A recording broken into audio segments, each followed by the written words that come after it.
Hi everyone, welcome to this episode of Crime Family. So we're very excited because in this episode we're going to be discussing the Adnan Syed case. And for all you true crime lovers out there, you probably are quite familiar with this case. There is of course the Serial podcast and the Undisclosed podcast, both of which do, full seasons just on this one case, and they're very, very good. There's also an HBO documentary called The Case Against Adnan Syed, and there's also a book written by Rabia Chowdhury called Adnan's Story, The Search for Truth and Justice After Serial. So these are the four main sources of material that we're going to be using to discuss this case, and we actually ended up having to break it up into two parts because it was quite a lengthy discussion. It's in no way going to be a deep dive into the nitty-gritty details of the case because, quite frankly, those other resources do a much better job of that than we ever could. But we're going to be just discussing our main takeaways of the case and why we believe that Adnan Syed is totally innocent, and it's actually a very interesting discussion. So we're going to start off the episode with just a brief overview of the main people involved in the case, as well as just an overview of what happened. That way, if you aren't familiar with the case, you can still follow along with this episode. But if you are interested in hearing more about this case and in more detail than we'll ever get to go into, then definitely take a listen to the Serial podcast and the Undisclosed podcasts. They're both very, very great. So with that being said, let's get started.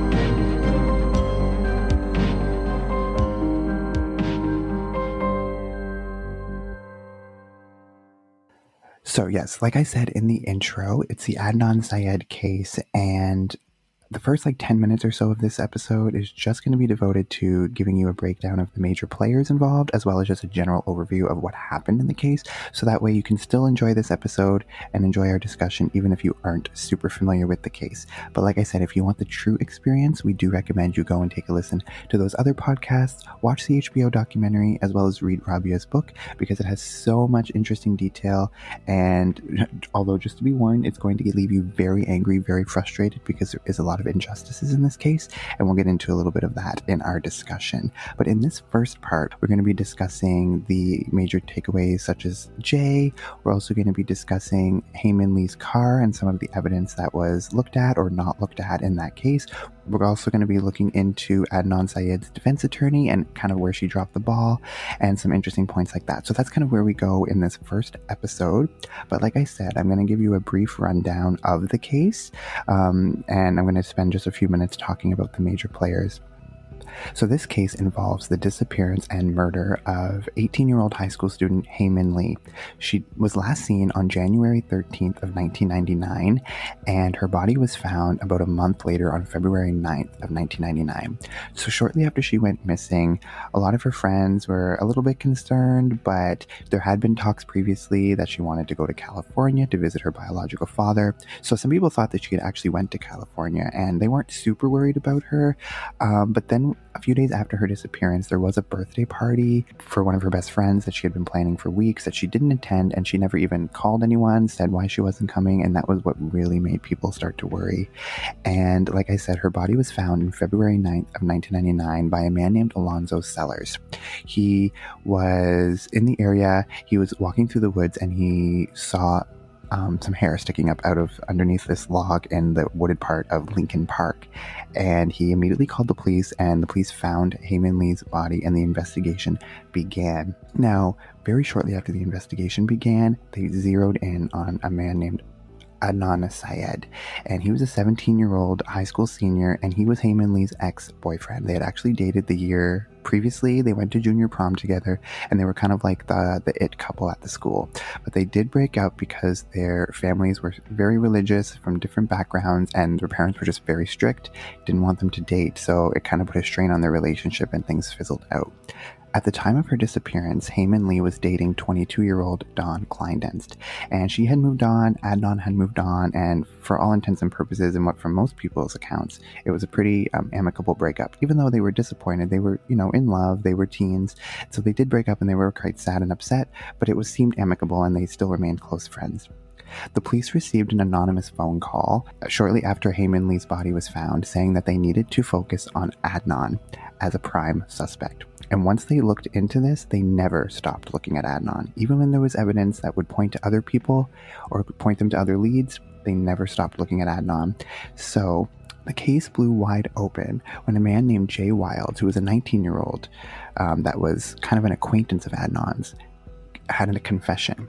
His story was that Adnan had told him on January 13th that he was going to kill Hae Min Lee after school that day. He says that he was actually shown Hae Min Lee's body by Adnan and that he helped Adnan bury her the night of January 13th in Lincoln Park, where she was eventually found. Now, this is a huge accusation, and on the surface you think, why would this random guy who's 19 years old just come to the police with this confession saying that he was basically an accessory to murder if it never happened?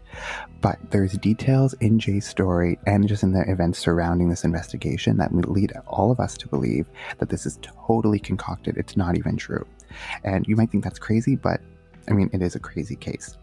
So due to Jay's testimony, he leads them to Hae Min Lee's car, and his story, quote unquote, checks out according to the police's theory, and they arrest Adnan on February 28th of 1999. And it's pretty crazy, but we're actually recording this episode on February 28th, 2021. And it wasn't planned that way. It just so happened. It's crazy. So exactly 22 years ago today was when he was arrested. And it's just a crazy case.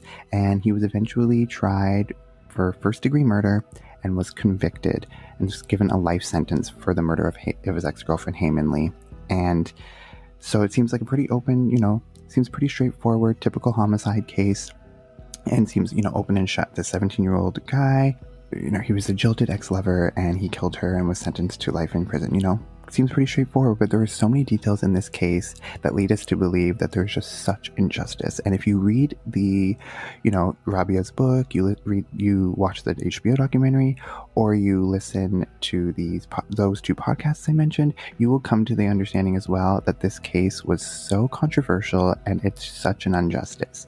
We believe that he's totally innocent of the crime and that the real killer is still out there. We're going to discuss some of the details of the case that lead us to believe these things. So like I said, we kind of just started recording and started talking about the case. So it's kind of just a general back and forth conversation, and it is very, very interesting. So it's a little different than the episodes we've done previously, and it does fit into our theme. We do cases where people kill their loved ones or family members, and this guy's in jail for life for killing his ex-girlfriend, and we believe he's wrongly convicted. So that's kind of where we started off with the conversation, and it just we get into some of the details. So that's a very bare bones kind of overview of the case, some of the main players.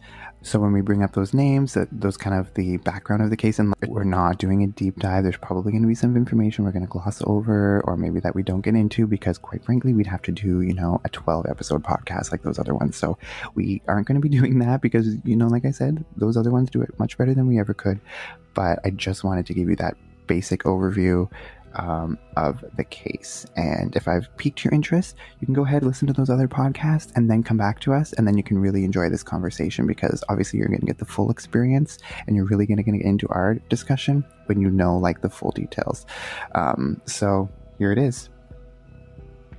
I actually am quite new to this case. I only listened to the Serial podcast in December of last year, so it's only been 2 months for me that I've actually known about this case, which is pretty crazy. So I'm late on the bandwagon, but as soon as I heard the podcast, I became very, very obsessed with the case. And the follow-up podcast, Undisclosed, goes into the nitty-gritty details of the trial that Serial doesn't cover. And what I've basically realized is that if you only listen to the Serial podcast, you're probably going to leave with maybe some reasonable doubt, kind of a 50-50. Did he do it? Did he not do it?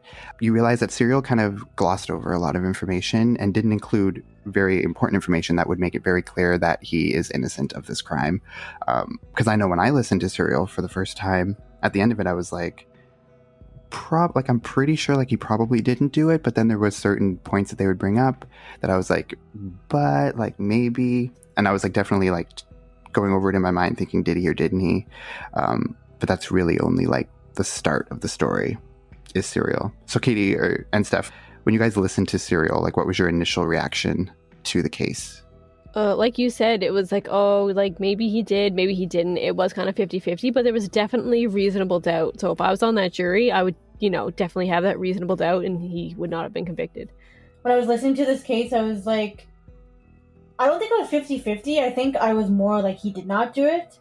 And there was like so much misinformation and so much like that was not investigated that I was just shocked of how it turned out. Yeah, like Katie said, like at the end of Serial, I was like, okay, probably like pretty sure that he didn't do it, but I know for sure that like I wouldn't have convicted him, obviously, like just based on the basic facts of this case. Like if I was on a jury, there's no way that I would ever convict, and the fact that they did convict is pretty crazy to me. But I want to talk about Jay, because you can't really talk about this case without talking about Jay in some way, and he really is like the basis or the crux of this case, because obviously it was his testimony along with the quote-unquote cell phone records that was the prosecution's main case against Adnan, and they used Jay's story. So Jay said, for those of you who don't know, Jay's story was that Adnan had lent him his car that day, and his cell phone was in the car as well. So Jay had both Adnan's car and phone that day, and he says that Adnan told him that he was going to kill Hae Min Lee after school on that day, and he told Jay to wait for his phone call. Adnan was going to call his own phone that he knew Jay had when the deed was done, and that's when he would for Jay to come pick him up. So at 2:36 is the time that the prosecution claims that call came in. They say that Adnan killed Hae in the Best Buy parking lot. She died by manual strangulation. So they say that he killed her in her car, then called Jay from the Best Buy parking lot from the payphone and told Jay to come pick him up. And Jay went to the Best Buy, and Jay says that Adnan showed him Hae's body in the trunk of her own car. And then he says that the two of them drove around, and then they eventually buried Hae's body around 7:30 that night in Lincoln Park. So that was kind of like the basic timeline of events according to Jay.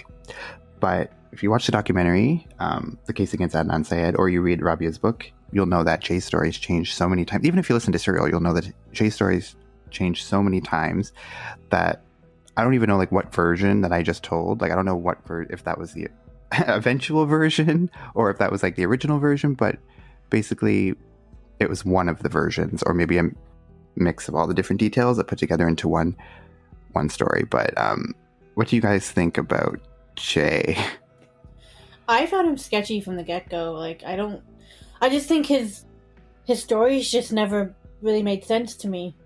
Oh no, I never really understood his story. I mean, he frustrates me.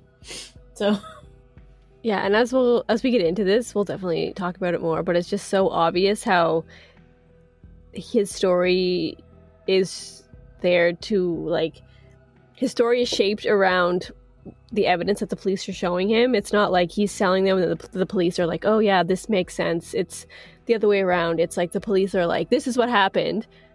This is what we have. So can you tell us a story that fits with that? And then he does that. And then as the police are like, oh, we made a mistake here. This actually didn't happen at this time, and it wasn't actually at this place.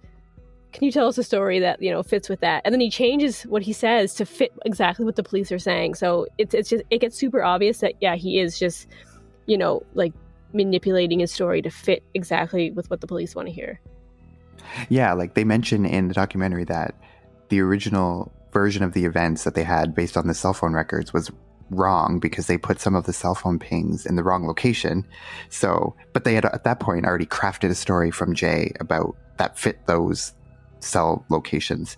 But then when they had to move the locations to fix it and make it correct, then it didn't match his story anymore. So then when they had to like change the entire story to fit with those new locations. So it's like very clear. Any person who just looks at this on a very basic level can understand, like, it ain't the truth, basically. Like, you don't change your story that many times if it's actually the truth. And yeah, like, even when you're listening to the documentary, one of the lawyers is talking about how they mislabel one of the cell towers. So I think it was supposed to be B, but they labeled it C, or C and it was supposed to be B or something. And so even his final story doesn't add up, because the final cell tower that his story matches up to is actually wrong. So in reality, it should be shifted, but he made up this other story to fit with the, with the misprint of this tower. So it still doesn't make sense. Yeah, like when I was watching, like when I listened to Serial and then I watched the documentary, there was an interview they showed with Jay, and they're like pointing to the piece of paper that, like, kind of like what he's supposed to be saying when he's like describing his story.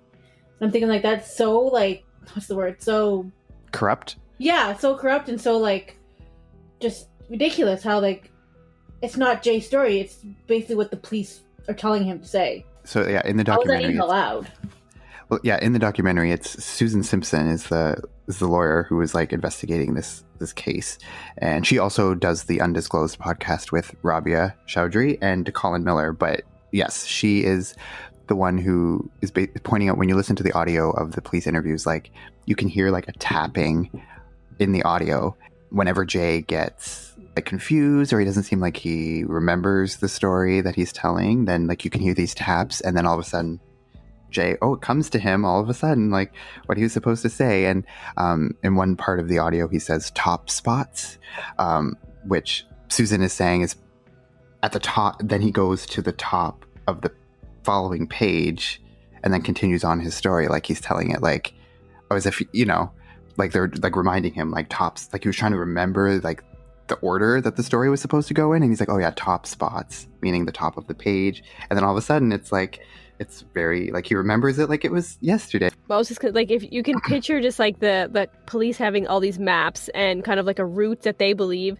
maybe, like, highlighted on these maps, and then they're, like, pointing at different spots, different cell towers, and, like, Jay's just, like, filling in the details. It's like, oh yeah, we took a ride down this road, we got here, that's why the ping's off this cell tower, and then they point somewhere else, and he's like, oh yeah, then we did this, we called this person.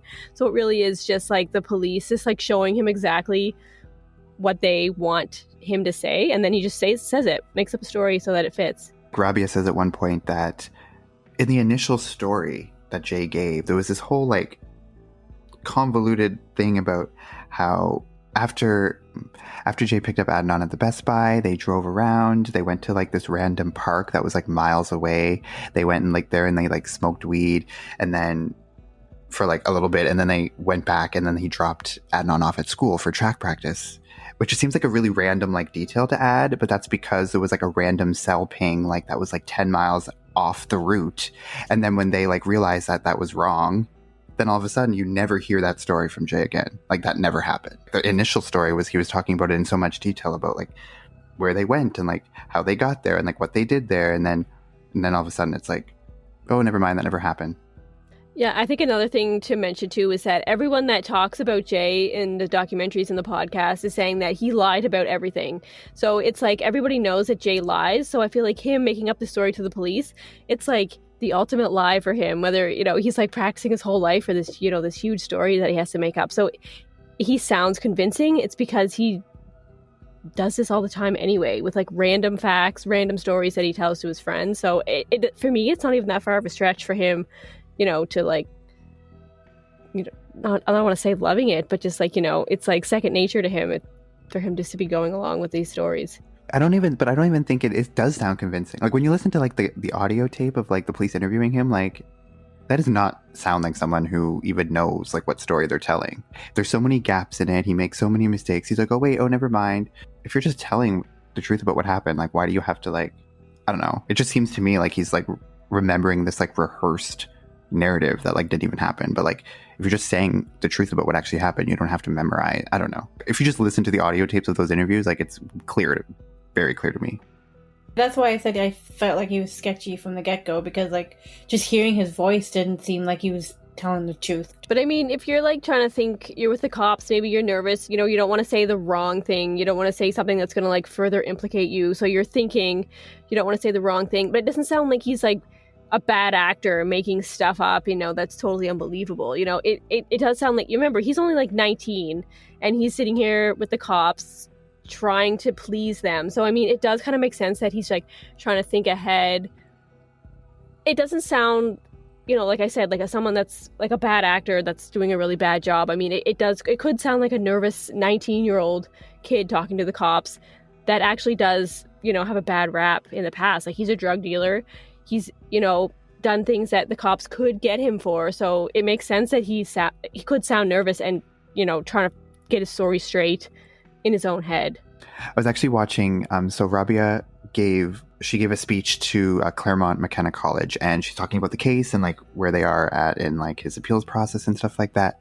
And she actually says in that speech that Jay's attorney, who was his attorney at the time of this investigation back in 99, emailed her somewhat recently, I think in the last couple of years, and said that, the attorney was in the room with Jay when the prosecution was basically saying to Jay that we are going to pin this murder on you unless you give us a story that counters that. So basically saying, if you don't pin this on Adnan, then we're going to convict you, or going to charge you with the murder, and we're going to convict you. And they said that we're going to charge you in Baltimore County, which is an all-white county, and Jay is a black 19-year-old male in the 90s who it would not have gone well for him if he did get those charges. So they basically threatened him, and they said that if you don't give us a story that we're going to go with against Adnan, then we're going to put it on you. And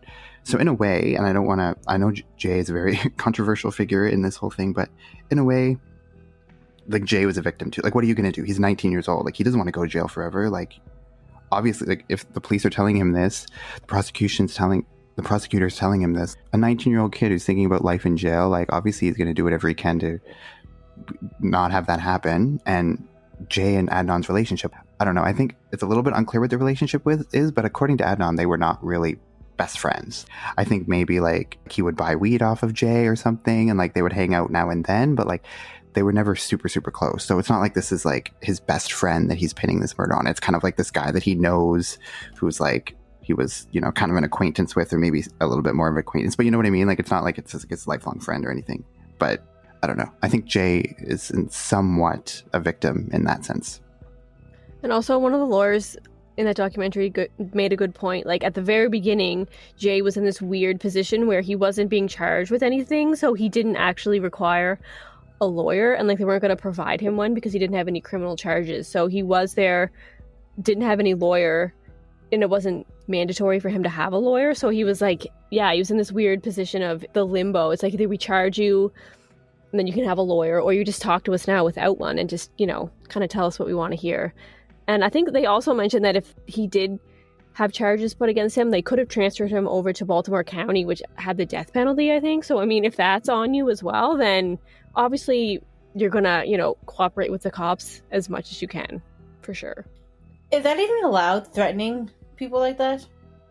Well, no. And they also mentioned like how they could get away with it. No, well, and that's why like they mentioned that they brought him in at like 3:05 p.m. for the interview. It didn't turn the tape on until 6 o'clock that night. It was 3 hours later. So, they had this whole story. They probably threatened him, said all this shit, then turned the tape on after he was like scared shitless, and he had this whole story they wanted him to say mapped out. So, I mean, that's not legal anymore. Now you turn that tape on as soon as you get in that room. But back then, it didn't matter.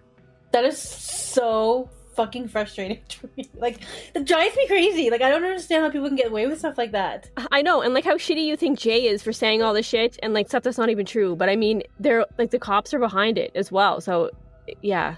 It's so annoying. You can't see my face right now, but like I'm literally like red as a beet. I'm so mad at this case. Just gets me so angry. So Adnan's original story, and it's also frustrating too because like there is no, in this whole case, there's no like smoking gun. There's nothing like that will definitively say like he is innocent. Like there's no DNA evidence that was ever tested or proven or anything. Like there's nothing that points to someone else or points to Adnan himself. So it totally is, in my opinion, still an unsolved murder because there is the person I believe who actually committed the crime is not Adnan and is obviously still out there. So, but Adnan's story from that day, like, is a little bit frustrating because he kept saying, I don't remember what happened that day. Like, I don't have a clear memory. And like, it's like, oh, how convenient that like you don't remember this story. But it's like, if it's like an average day, you're not going to remember it. Like, we're in February right now. Like, if someone were to ask me what did I do on January 13th, like a month ago, I'd be like, I don't know. Like, you know, like, it's not like you're not going to have like a detailed account of like every moment of the day. And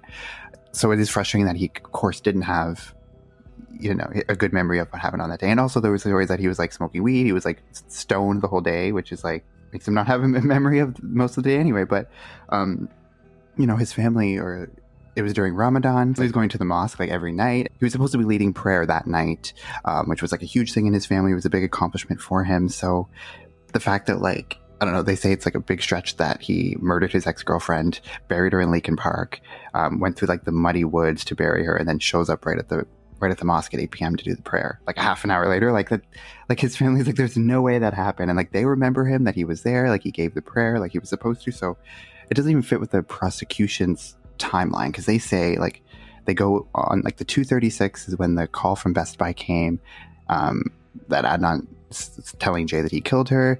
And then they say that they buried her around 7:30 p.m. at Lincoln Park, because that's what matched the like cell phone pings, like their final version of the cell phone pings. So that was the story they went with. But his family was like, there's no way that happened. It's just, Adnan says like, yes, Jay did have his car, did have his cell phone that day, because Adnan was really close friends with Jay's girlfriend, Stephanie. It's like Adnan and Stephanie were friends for a long time, and it was Stephanie's birthday and Jay hadn't gotten her a gift. So Adnan said, I'm going to give you my car so that you can go buy her a gift. And his cell phone was in the car. And this was in like 99. So it's probably like, wasn't like now where people's cell phones are like their lifeline. They have to have them with them every minute of the day. So like, and a phone was just a phone back then. It wasn't like, you know, you could just make calls on it. So it wasn't like, I don't know. It seemed like it could be believable that he just left his phone in the car and didn't have it with him for the day. So like, those things are plausible. Because at the time of Serial, I was thinking like, oh, how convenient that Jay just happened to have his car and his phone. I don't know. There was also like a strict no phone policy at their school. So if he was caught with a phone, he would have been in big trouble. So it makes sense that he would just leave it there to avoid that altogether. Like, he probably did that every day, left his phone in the glove compartment every day while he was at school. So it's not like a stretch. Yeah, I think it's perfectly reasonable that is what happened. And Jay, that story fits, that Jay had his car so he could go get his girlfriend a birthday gift. I don't know. I don't think that's suspicious or anything. And so I don't know. But I think what's frustrating too is like, obviously Serial is like what brought this case to the world, and like it was the phenomenon, and everyone like knew about this case because of Serial. But I feel like there's so much information that Serial just kind of, they told a really good story of like who done it, like did he or didn't he. I feel like they were trying to focus so much on like the did he or didn't he, that it was like they kind of glossed over a lot of information that I think was so obviously pointing to his innocence. And obviously in Serial they're still very suspicious of Jay, and they do mention that his story changed all those times. I think in Serial they mentioned like trying to track Jay's story is like tracking someone's dream or something. Like it's like just trying to track this thing that like that didn't even happen, or I don't know. Like it's just weird. Yeah, like I still can't track Jay's story. Like I still don't even know what the final version is. Like if you had to ask me what Jay's story is, like I can't even like figure it out, because there's so many different versions and he says so many different things at different times. Like I still don't even know what it is. And I've listened to hours and hours and hours of this case. But anyway, but also there's stuff that has come out since Serial, so they didn't gloss over everything. There's some things that they just didn't know back then, which are coming out now to make, you know, it interesting. The thing is so like that day, January 13th, was a Wednesday, and like they've talked to so many people that Adnan, like his whereabouts can be accounted for like almost every hour of that day, and everything that Jay is saying just like isn't true. Like where he was after school, people saw him after school, he was at track practice, like his coach could talk about that, and where he was after that, he's at the mosque and like had supper with his dad. Like his whole day is accounted for, yet somehow they were able to squeeze in all this stuff that wasn't true and convict him. Like it blows my mind. Well, yeah, and his alibi for like that after school, they never talked to her during court. Like, right, that's where his lawyers messed up, was they didn't talk to his one really crucial alibi at the time. No. They're saying that this happened, so that's a big thing. But I mean, now looking back, you can see that his whole day is mapped out, and it makes sense. And people are there to say that, yeah, that actually did happen the way that he says it did. And it's not like he had like any animosity against Hae, because like he said, it was just like a mutual breakup. And like even the teacher at the time that when they did the interview during like the documentary that we watched, she was saying like people used to break up all the time. They're teenagers, they break up, they like talk about it. But they said like Adnan wasn't very, like, he was upset about it, but he wasn't mad about it. He wasn't angry. There was no like rage. He was like there. moving on. Yeah. Like he was, he wasn't like, and they were like, And, like, still close friends at the time she went missing. And like he understood because like of both their backgrounds. Like that's why they couldn't be together, is because of their backgrounds. And they couldn't see each other and their parents get mad. Yeah, and he was like apparently seeing like a bunch of other girls. Yeah. So it was like he was moving on. And she also, was moving on too. Yeah. So and I think some of like the racism or like the cultural just like not understanding comes in, because they're saying it was like an honor killing, like that if your wife dishonors you, you can take care of that, get rid of them, and that's accepted. So that they're kind of thinking like maybe that happened and she dumped him, so he had to kill her because she dishonored him. So that's mentioned, and it's just kind of crazy that it gets taken this far. Yeah, like that whole like narrative, like there's such a racist narrative that's like underlining this whole case, and it's like obviously people who just don't understand it. Rabia's book goes into a lot of detail about his culture, and like goes on and talks about how crazy it was that this narrative was kind of what the prosecution stuck with and used against him. And the whole thing about the honor killing, yeah, like that does come up, and they try to like paint this picture that he was like, he felt wronged because she was moving on with this guy named Don. But like, like they interviewed Dawn around the time, and I think it's in Serial that they mentioned this. She says that Dawn was saying that the prosecution got mad at him because he wasn't making Adnan out to be creepy. Like they were trying to paint this picture of like Adnan was like the angry and bitter ex-boyfriend who was like, jealous of Dawn and all this stuff. But like, yeah, Adnan and Dawn had actually met before Hae went missing, and it wasn't like a angry meeting. It was a cordial, like obviously they weren't best friends, but there was no like incident to point to at a time when like Adnan had beat up Dawn or something because he was angry. Like there's no evidence of that whatsoever. So to say that he was this jilted ex-lover is just ridiculous with no evidence. Yeah, and Adnan was an American. Like he was born in America. Not that it matters even if he was born in Pakistan, but I mean, so he was born and raised in America, and it was kind of like he was more like a cultural Muslim where he went to the mosque and stuff, but he was very much an American teenager. He was, hiding what he was doing from his parents. He wasn't allowed to date, but he was dating multiple girls, he smoked weed, whatever, typical teenager things. So it wasn't like he was really strictly following this. So it doesn't make any sense at all. And also it is kind of sad that it's mentioned in the documentary that his father wouldn't go to some of the hearings because the way that he looked, because he was like this Muslim man with like this big beard, and he didn't want like the judge to see him, and that to kind of taint his thoughts of the case, that remind him that this was a Muslim, like a Pakistani Muslim family, which is really sad. Yeah, like I was just gonna mention, like they were talking about like how like they didn't grant him bail because he was afraid that he had so many connections in the community to like Pakistan, and they might like take off and go to Pakistan and he'll never be able to come back because they can't extradite him or something stupid like that. Like, stupid thing to even consider.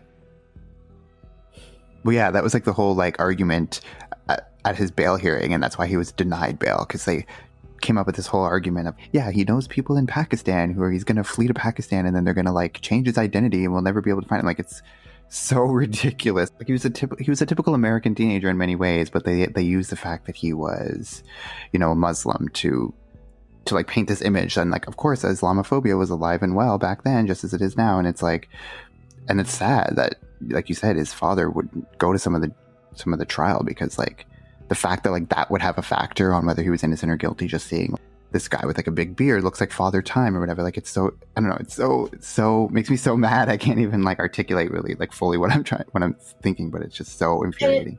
And it's sad because like back then, like racism was such a big thing, and here we are talking about it in 2021, and it's still a big thing. Like, it hasn't changed at all, and it's so ridiculous. Like, those times have not changed at all. You think we'd get better at it, but we're actually getting worse at it. It's just it just blows my mind. It frustrates me to no end. It makes me mad. It makes me angry. all around. And also, too, like going back to the bail hearing, like they mention in the documentary and as well as the book, Adnan's story, they had his birth date wrong on his file or on the charges. So he was actually born in May of 1981. So at the time of his arrest, he was 17 years old because he was arrested in February of 99. But they put his birth date as 1980. So they thought, or I don't know if they thought, or just according to the document, he was 18. So because he was 18, therefore an adult, and he was charged with first-degree murder, he was denied bail. But if he was 17, it would have been different rules because he would have been considered a minor and could have possibly gotten bail. So it's like, did they like purposely just fudge the document on his... Like, it's so frustrating. Like, and there's like 17-year-old kid who has like no, and probably like couldn't grasp the gravity of the situation at the time, but like I think he has no control over this. And it's like the police who just didn't want to do their job. They're like, oh, it's the easy way out to just like pin it all on him and no one's going to question it. That's why like when they got that anonymous call that pointed to Adnan, like they basically just filtered out any evidence that even pointed to anyone else. And yeah, and there's also like the sketchy things that his lawyer was saying, like how his lawyer came to the police station or the courthouse or something, was saying, I'm here, I want to talk to Adnan, and the cops were saying, well, he hasn't actually asked for a lawyer, so we don't actually have to technically provide him with one until he says that. Even though his lawyer was waiting there to get in, they still wouldn't let him in because Adnan, this 17-year-old kid didn't ask for his lawyer right away. So, but yeah, it's like they had this tunnel vision, and I think once they found out how they could manipulate Jay, it was almost like this is going to be so easy, and like they just went from there and never got off of Adnan. They couldn't move on from that. And in the documentary, when they're recounting the morning that he was arrested, because apparently like Jay went in for his final, he had been interviewed a couple times before that, and then he went in like late on the 27th of February, and he was interviewed into the early morning of the 28th, and then it was like early morning, like something like 5 or 6 a.m. on the 28th. They basically like busted into Adnan's house and arrested him like out of his bed, and like that picture that they took of him that's like from his bedroom, like I don't know, it just makes me sad thinking about it. Like you can see like he was asleep. Yeah, like, and it's just like, I don't know, like you can just see in his face, I don't know, just like the total sadness in his eyes. Like it just makes me sad because it's like, and obviously he didn't know then that it's going to be like 22 years later still be going on. Like he thought, oh, maybe they'll like, must be this huge mistake, like they'll take me in for a questioning and they'll release me. So even at that time, but like every time I see that picture, it just makes me so sad. Yeah, I feel like every step of the way he probably thought, oh, like this is just one little thing, but like it'll be fine, I'll get over it. And then something else happens and he's like, oh, okay, this is just another little thing, it'll be fine, I'll get out of this. And like, and then finally it just like comes down to it where no, like you're not getting out of this basically. And 22 years later he still hasn't gotten out of it. So yeah, it's super sad. Unless like they mentioned in Serial, like maybe he actually is a sociopath. Yeah, maybe. Yeah, that's Rabia says that too, and like that speech that she gave that I watched, it's like they were trying to, it's like it's either one extreme or the other. It's like he's either a total like sociopath who has like no conscience, or he's completely innocent and like didn't do it just based on the evidence. And it's just like when you look at the evidence that's in this case, or the lack of evidence in a lot of cases, it's just so clear to see that like the police obviously had an objective, and when you look at like just the evidence, it's clear that the police, whether they were like racially motivated or they were just had some other, I don't know, like what, I don't really, obviously we'll never know what was going through their minds, but like I just don't know what would make you think we're just gonna like ignore every piece of evidence that like doesn't go with our theory. Like we don't care who actually did this. I was trying to decide, like, do they think in their heart of hearts that he actually did do it, and that's why they're just ignoring all like the evidence that questions, or do they like know blatantly like, oh yeah, he probably didn't, but like it's probably easy to like pin it on him. But like as a police officer, why would you not just want to like find the real person? Like I just can't think of like what they had against Adnan versus it has to be racially motivated. It probably was, but like I don't know, I just can't. Yeah, that's one thing that like I can't figure out. Is like, what is the motive from the police? I don't know. I can't figure that out. They just didn't want to do their job, basically. Yeah, like it was, Adnan was like the easy way out, basically.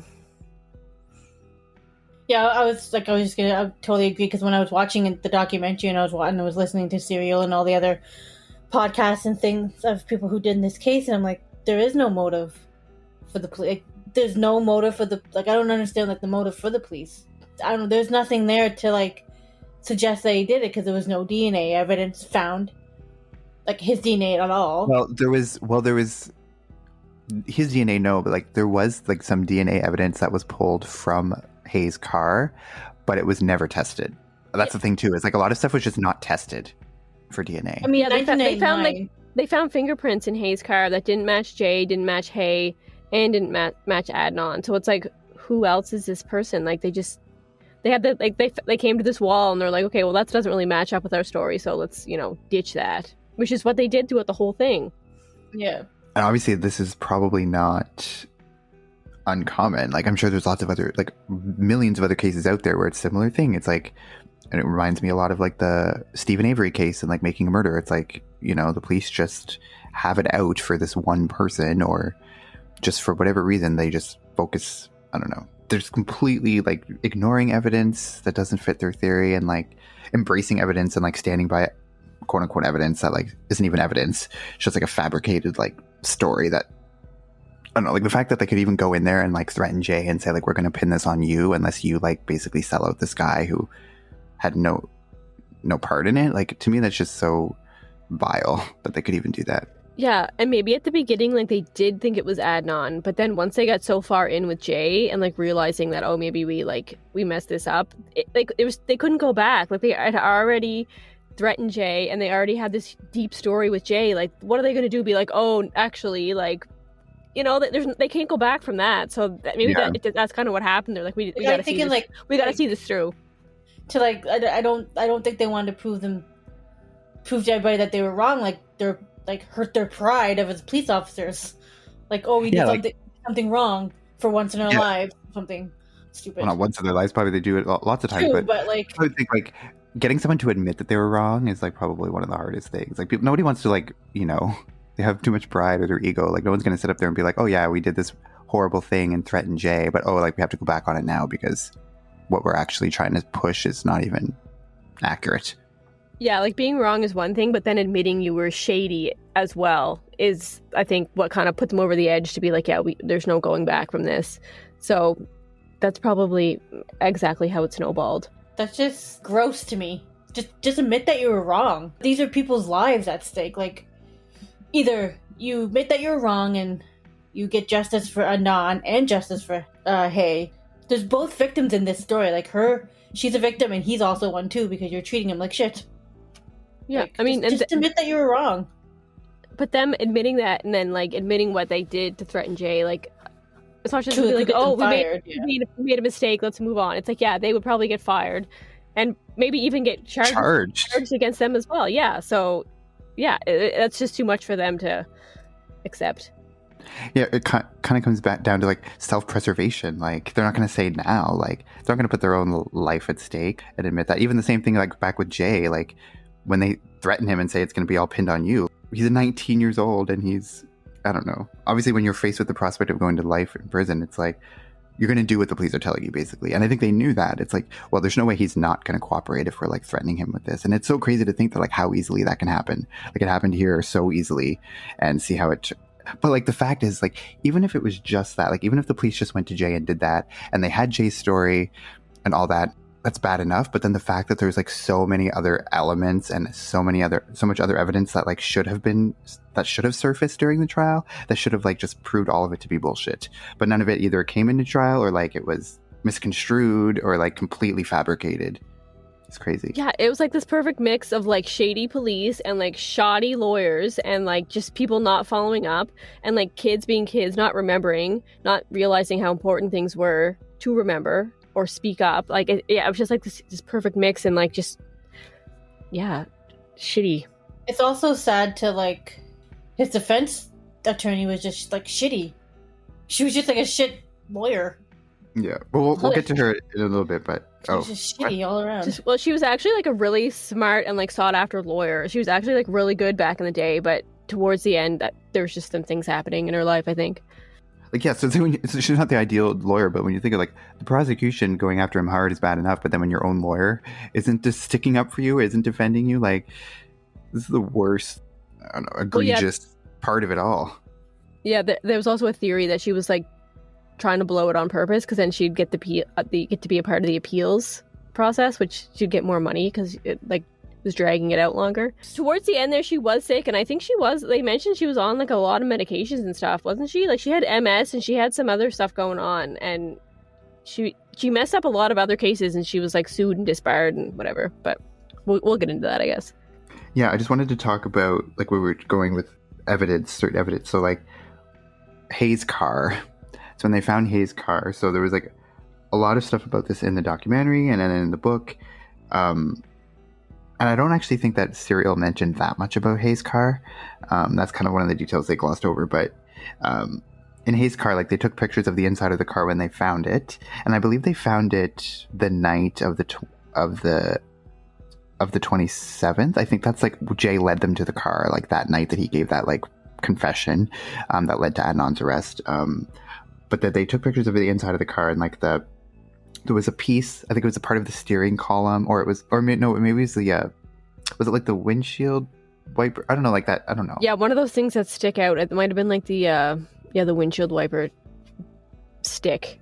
Yeah, it's such a technical term, but it was off, unattached from where it was supposed to be, and it was sent for testing. And because they were trying to say that there was like a struggle inside the car, that when Adnan was strangling her, she was like obviously, and she was very athletic, like she was, on a lot of sports teams and stuff. So they say like she's someone who could put up quite a fight if someone was strangling her.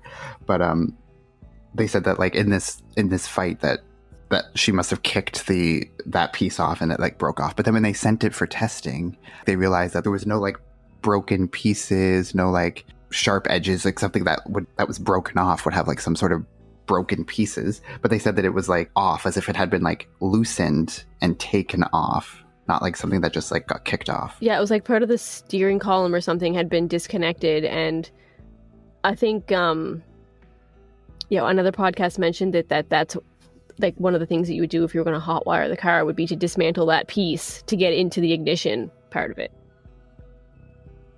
Yeah, so they're saying like instead of being kicked off, it was like taken off to hotwire the car, because the whole thing was there was debate that the car wasn't there for the 6 weeks from when she went missing to when she was found. Like that's a 6-week period of time, from when she went missing to when Adnan was arrested, it was 6 weeks. And they're saying, so Serial doesn't mention this, but like when they removed the car, like they looked at like the turf underneath where the car was, and they said that like just based on if a car was parked there, and this is like February in Maryland, so it's like winter, I guess, but they said like just based on like the way that the grass was that was underneath the car, they said if there was a car that was over that spot for 6 weeks, like there would be a lot more like noticeably like brown or like dead grass from a car that's on top of it for 6 weeks. And they also said that there was like in the tire track or in the treads of the tires, there was like some pieces of grass that like they sent for like forensic testing, and like the analysis came back that it was like somewhat fresh grass. So it's like there was that whole theory, and then it's like, okay, the thing to hotwire the car is like taken off, and then like the grass is like not 6 weeks dead. To say like, oh, that they moved the car to that location like shortly before Jay's confession, just to like match that story, so that like we'd be like, oh, he knows where it is, he knows where the car was, and he took them to the car, when it's like, no, they could have just placed it there.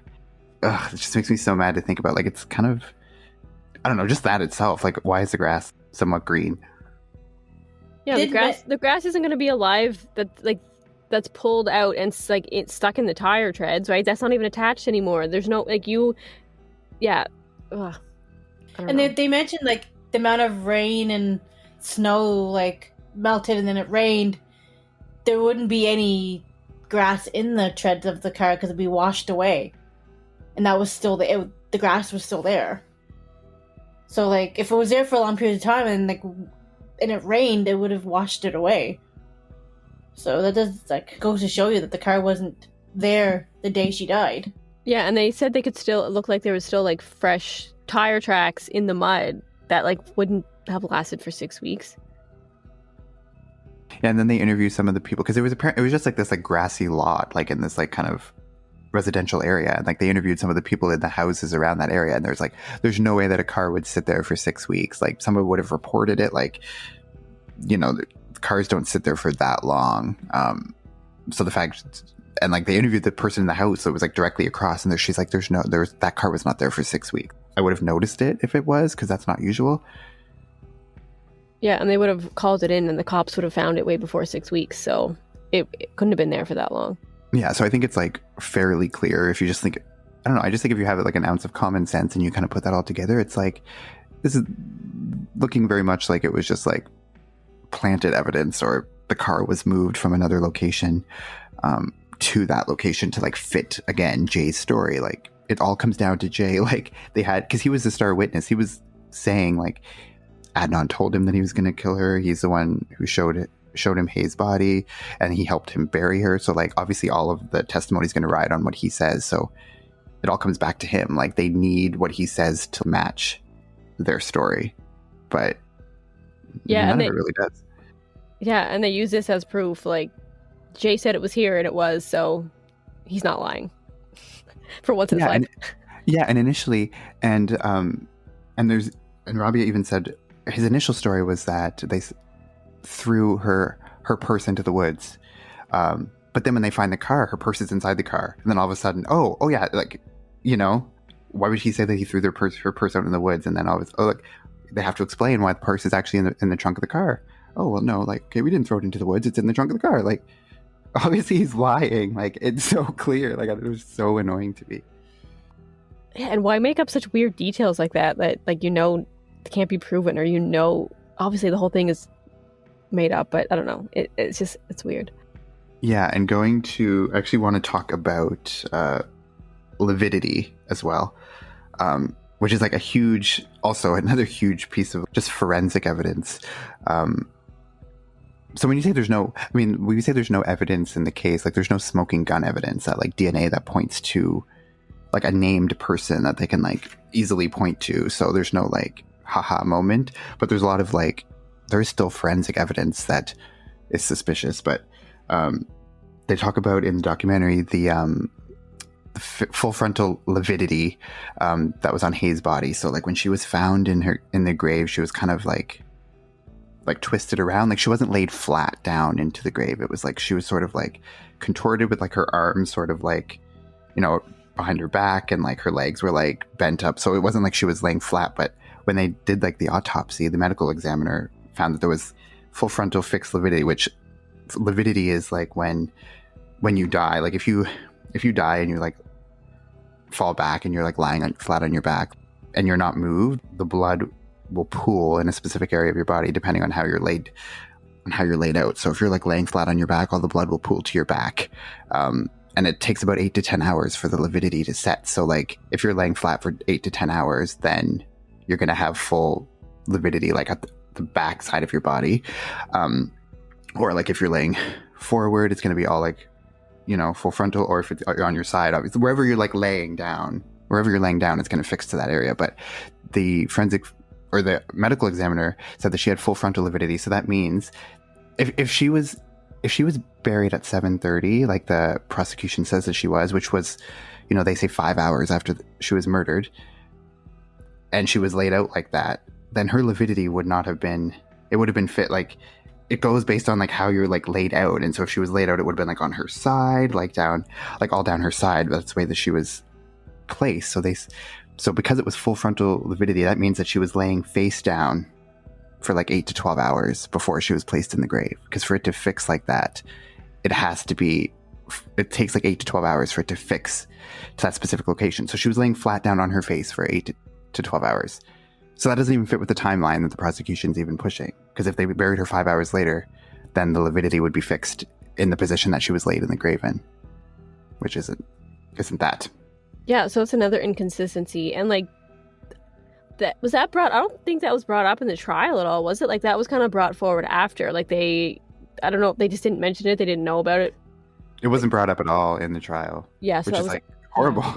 If he had like a competent defense attorney, like she should have like brought the medical examiner, she should have interviewed the medical examiner to prove like that whole lividity argument. And if a jury heard that, like it'd be like, oh yeah. I mean, it's not like proof of like who killed her, because obviously like it's not what it's proving, but it's just proving that she wasn't buried at 7:30 p.m.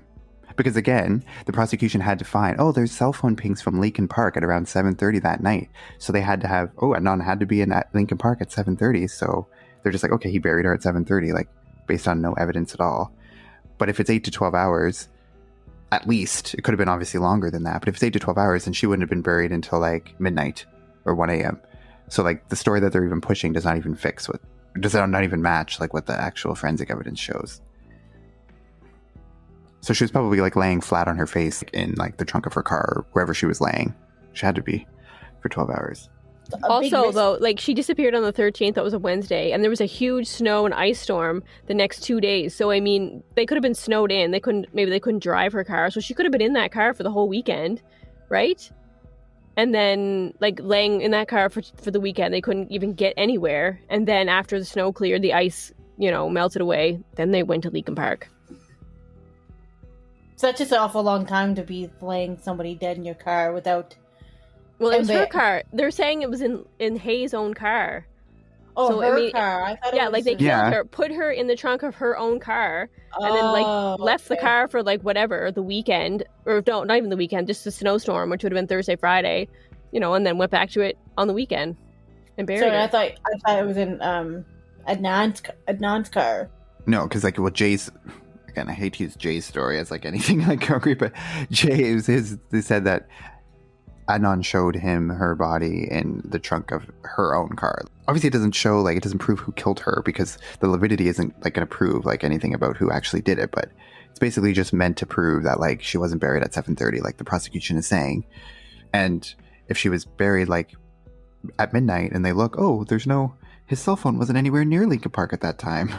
Yeah, and they didn't even like do any DNA testing in the trunk of her car to see if she was actually in there. So, I mean, it doesn't even have to be that she was in her car. She could have been some other random person's car for 12 hours in the trunk. But they didn't test anybody's trunk, so they don't actually know. So it could have been somebody else's car for 12 hours. 48 hours. Was she strangled in her own car? That's what Jay said, but they don't actually have proof of that. Because if she was strangled in her car, like, she would have to be strangled, like, from somebody sitting behind her. Because if she was sitting in the front, you can't strangle somebody. Yes, you can. If you're sitting there, like, say if it was someone she knew, she's sitting in the passenger seat or in the driver's seat. Someone else is sitting in the passenger seat, just having a conversation. Especially if it was like, someone she like, was with, and they like making out or something. They're like face to face. All they have to do is reach over and grab her. Yeah, if you're face to face, but if... Or they could have been in the back seat doing whatever and strangle her then, Like, it's super easy. But if they were in the back seat, then that thing wouldn't have been broken off if she kicked it off. But it wasn't broken off. Yeah, it was taken off. Doesn't fit, yeah. But that doesn't even fit either. Well, the prosecution was saying that it was kicked off in a fight, so that would have to make her in, like, the front seat, but, like... I mean, you could still be in the back seat and like kick and get to the front. Like your foot could kick out to the front. Especially if you're like just kicking wildly. I know that whole thing just shady to me. I mean, not that she was strangled. Like I believe that part. I just don't believe that. Well, also too, like the timeline of. So the prosecution was going on that 2:36 p.m. was when the call came in from the Best Buy parking lot. And they said that Adnan made that call at 2:36 to Jay saying to come pick him up because he's killed Hae. But school got out around, 2:10, 2:15. So that gives him 21 minutes to leave school, drive to the Best Buy parking lot, strangle her, put her in the trunk of the car, and then call Jay in 21 minutes. And I know in Serial, too, like if you've listened to the Serial podcast, they actually drive the route from the school to the Best Buy parking lot. And like they basically come to the conclusion that like, well, it can be done because they did do it, but like it's very unlikely. Like everything would have to go exactly right. The way that the school was set up, at the end of school, when you're trying to get out, you can't even leave until all of the school buses clear, which usually they say takes like 10 minutes for all the school buses to like clear the parking lot, and then you can actually leave. So like even if school got out at like 2:10, 2:15, that's 2:25 before you even leave this high school. And that gives them 11 minutes to drive to the Best Buy parking lot, strangle her, put her in the trunk of her own car, and then call Jay. Yeah, that 11 minutes? Like that 11 minutes is very, very, very small window. Yes. To kill anybody. Well, yeah, and that's where that witness, that Asia McLean, comes in, right? Because, I mean, if you believe her, which I do, because they weren't even that close, her and Adnan, so she has, like, really no reason to, like, insert herself and lie about it at all. She says she saw him in the library at that same time that he was supposed to be, you know, strangling Hae at Best Buy. So it just doesn't match up. Like, everything throughout this whole thing doesn't match up. And the fact that they never, like, called her as a witness boggles my mind. Because she's, like, one of the key witnesses. If she saw him at the exact moment they said that he killed Hae, then there might not be a case today. Because if she was testified against to say that she saw him at the library, I don't know how you can say he wasn't there. It's crazy, though. They always go on, like, based on alibi witnesses, or, like, if somebody has an alibi, okay, they check out, they move on to the next person. Well, that's a clear alibi. Like, they should have, like, checked into that. They saw his alibi, move on. It's not him. Like, for every single other person in this whole story, like, oh, they have an alibi. It couldn't be them. Well, he has a fucking alibi, too. You're not even, like, listening to that. Yeah, like, it doesn't make sense. Also, the thing is, like, okay, the prosecution, obviously it's horrible that they're, like, completely ignoring this evidence, but, like, okay, it's their job to, like, get a prosecution. They're not going to, like, bring that up. But for, like, his defense attorney, like, what's her name, Christina Gutierrez, who's the worst defense attorney ever, like, she was told about this Asia McLean testimony, or, like, this witness. She was told about it, didn't even interview her, didn't follow up, and then told Adnan, oh yeah, I've checked it out, or I followed up with it, but it didn't pan out, or whatever. Like, gave this, like, bullshit lie. Like, yeah, she said that her dates were wrong. They didn't match up. yeah, and it's like, what kind of defense attorney, like, that's your job to, like, get him off, and she's this key alibi witness. Like, if you're any defense attorney that's worth your salt, you're gonna, like, investigate that, you're gonna subpoena her, you're gonna bring her into trial, you're gonna, like, you know, have her testify. Like, that's, to me, it's crazy. And like I said before, it makes sense that the prosecution is going to ignore it. They're going to ignore anything that doesn't do with their case, but, like, for the defense attorney to ignore it, like, that's the most egregious thing.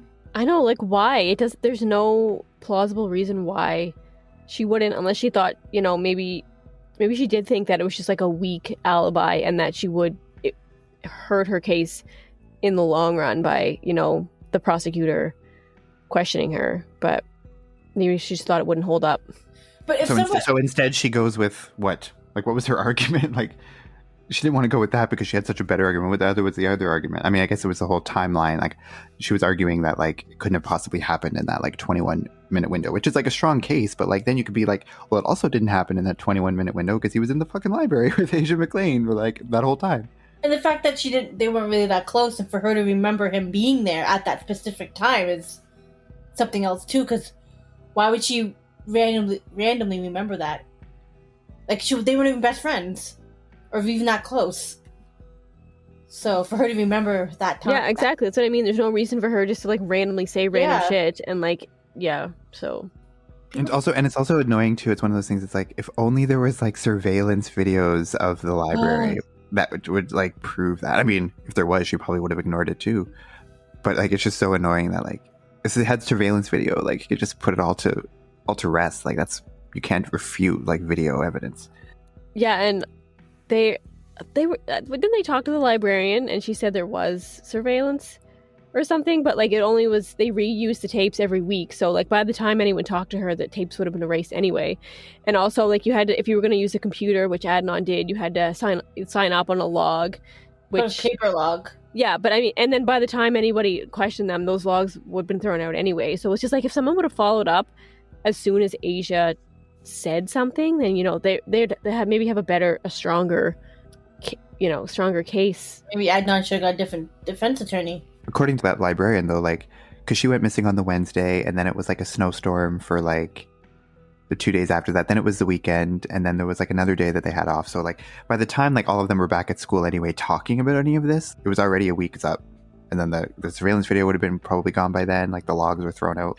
But there was nobody there, so maybe they wouldn't have used those tapes because there was nobody at the school for, like, 4 or 5 days. So maybe was somebody. But I think they still have to, like, surveillance it, don't they? But would somebody come in just to change the fucking tape on a snow day in the middle of a snowstorm? I don't know. Yeah. But either way, like, when did Asia come forward? Like, how many days was this between when he was? I don't know. Actually. It wasn't until he was in jail already. Okay, like, so it wouldn't have mattered, I guess, anyway. By the time anyone, even if they did follow up, it would have been, you know, months later, 6 weeks later. Yeah. So, like, there was no hope really for that tape because if they reuse it every week, like, no one was even like a week after it had happened. Like there was like they were still looking for Hae, but it wasn't like a full-blown investigation, I don't think. But if they were doing their job from the very beginning, the police and everybody, like from the very beginning, they would have talked to Asia way sooner than, or talked to other people that might have been in the library at the time or at the school at the time. Well, not if it goes against their narrative. Well, yeah. No, but it's also, I think it was Serial again that had mentioned that the emails and stuff like that he had checked, like if they would have like been on that sooner, like they could have checked things like that, like the electronic, like digital record of where Adnan was and what computer he signed into. Like you can figure that stuff out digitally, right? So if they would have just looked into that sooner before Hotmail deleted everything, then it would just, I mean, back in the day when it was Hotmail, everyone had their Hotmail account, but by the time they would have, like, this was like years later, and they switched over to Outlook or something, and everyone, like, all my old Hotmail emails are gone. And so I think once your account is deactivated, their stuff goes away, right? So his account didn't exist but like anymore. I think that there's like ways that like forensically they can pull up that data. Like it's gone for you, like as a user, to like pull it up. But I'm pretty sure like if the police wanted to find like old emails, like I'm sure they could dig that up. They talked to somebody that said that no, I don't know, maybe they could have dug deeper, but whoever they talked to said that no, there's no way to recover that kind of stuff. But I mean, maybe in the 90s, I guess. Yeah, that's true. Like if this happened like today, you could totally look up something like that because nothing's ever deleted ever. You think it is, but somehow it's still there. I don't know. It's just like frustrating because I feel like the majority of people who like know about this case probably know about it from Serial, which obviously like Serial and like in the documentary and stuff, they do mention that Serial was really good in like bringing awareness to the case. But it's like, I don't know. I feel like there's so much stuff that they kind of glossed over. Although you said maybe it just came out later and they didn't know it at the time of Serial, because Serial came out in like 2014. It's not like 7 years ago from this recording. So it's obviously stuff's coming out, but all that stuff about like the grass analysis and like all of this other stuff, like that would have been stuff that like they could have, that they did at the time, like all of that initial investigation, like taking pictures of her car and like the steering column thing being like taken off instead of broken off, like that's all stuff that was available. They just didn't really talk about it in Serial. And I feel like, I don't know, I feel like Serial was really good and like they did a good job at telling the story, but I think they just tried to go with like the kind of like the mystery angle versus just presenting it as like he's innocent, because even them, they don't even know, like at the end, like they're like, well, we don't really know. Yeah, I think it was trying to be like represent both sides rather than more of a one-sided, which everything else that comes out seems to be, pro Adnan. So I think, and this was the first one, so maybe she was just trying to represent both sides evenly. Yeah, and it's like, I guess, but I can't even think of like one thing on the other side. I think we talked about it briefly, but the Nisha call was like the one thing in Serial that they mentioned too, of like, it's the one thing we couldn't get over, like we can't explain it, we don't really know. And like that's the one thing on the other side you could be like, okay, it does look kind of shady, but if it's a butt dial or I don't know, like that whole thing, it's like you can't really explain. But I feel like everything else that is presented can be explained away by like forensic evidence or like witness testimony or something. I feel like there's very few arguments that you could make against Adnan that isn't going to be like completely debunked by actual evidence. Yeah, and this one phone call isn't like the smoking gun. Like that's not the only piece of evidence you need to be like, yeah, he definitely did it. It's just like a thing that doesn't look good for him. Unfortunate, coincidence probably that this happened at a time when it seems suspicious, but it's definitely not like, yeah, because of this, he definitely did it. Because there's so much other stuff that just on top of that, there's no way. Well, like, and like I was just gonna say, and like for those of you who don't really know, but the Nisha call was like, it was a call that was made from Adnan's phone around the time, like it was during that afternoon, and it was, Nisha was a friend of Adnan's, and they say that, or Nisha says that she spoke with Adnan on that day when he called her, and she also spoke with Jay, and Adnan said, oh, Jay's here too, he's like, want to say hi to Jay or whatever. So she said that she spoke to both of them on that afternoon, which puts both of them together on that afternoon, which is like what against what which is against like what the Adnan's saying and all of that stuff. So it's like the one thing that like kind of looks bad, but also if it was a butt dial, it was like 2 minutes and 22 seconds was the call, and I don't know if that was like if she's confusing her days and like she doesn't know what day she actually spoke with them, or if it was, I don't know. Yeah, it definitely fits with the theme of like nobody knows what the hell's going on ever. Like every time someone interviews somebody, they say something and it comes out, actually no, that was a different day. They find evidence, oh, I guess my memory's wrong. Talk to somebody else, actually no, like that was like last week. So like it seems like nobody can figure out what day stuff happened on. So this could just be one of those things where she thought she had a conversation on this day, but she actually didn't. And it could have been a butt dial, an unfortunate butt dial that lasted 3 minutes somehow, because she said she doesn't have voicemail, but I don't know. That's so a like, weird but piece. the thing is, like, so someone did answer the phone when they called. If she doesn't have voicemail, is it still going to be recording? Like, is it still going to say it was a 2-minute 22-second call if no one answered? Like, it would probably just say it was a missing call. It wouldn't come up and say that an active call for 2 minutes and 22 seconds. And if it is a butt dial, like, why is she going to sit there and listen for 2 minutes? I mean, maybe she would. I don't know. But like, it just makes it seem like someone did pick up, someone they was talking, and like Jay didn't know Nisha at all. So he's not going to be calling her for any reason. So it makes sense that Adnan would call her. And she says she also spoke to Jay. Then it puts them together on that afternoon. But I don't know. I just think like it's one thing that it's like, can't really explain it unless it's a butt dial. But also like when you put that one thing against like 20 other things, it's like, it still like doesn't really have any bearing on me for like what I still think he's innocent. And I don't think the Nisha call really has anything to do with anything. Like that's just kind of like a weird detail that I can't really make sense of, but doesn't really change my opinion at all. Yeah, like that's what I was gonna say. There's nothing significant to me that makes him guilty of murdering Hae. Like that one phone call is not doing it for me. There has to be something like super important or like this big evidence to tell me to prove that he did it, but there's just nothing there.